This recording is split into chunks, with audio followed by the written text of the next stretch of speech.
విషయాన్ని ఆలోచించారా? ఎప్పుడైనా ఒక ప్రత్యేక సమయంలో ప్రత్యేక సందర్భంలో అన్నిటికంటే ప్రధానంగా అవసరమయ్యేదేమిటని? ఒకవేళ నేను శరీరం గురించి మాట్లాడినట్టయితే గనక అప్పుడు మెదడు, మనసు. వ్యాపారం గురించి మాట్లాడినట్టయితే అప్పుడు అన్నిటికంటే ప్రధానమైనది ధనం. రాజ్యం గురించి చెప్పాలంటే అన్నిటికంటే ప్రధానమైనది పాలన. సమాజం గురించి చెప్పాలంటే అప్పుడు ప్రధానమైన వారు మన గురువులవుతారు.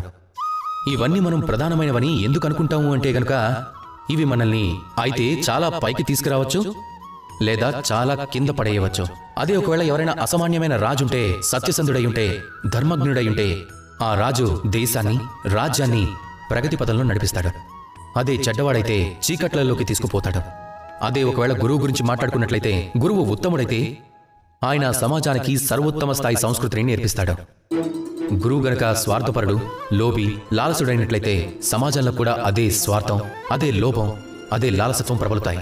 ఇక అదే విధంగా జీవితంలో, మానవ జీవితంలో ప్రేమకి ఒక అత్యంత మహత్తరమైన స్థానం ఉంటుంది. మనిషి మనసులో ప్రేమ ఉంటే తను జీవించి ఉన్నట్టు భావించవచ్చు, లేనట్లయితే తను మృత కళేబరం లాంటివాడు.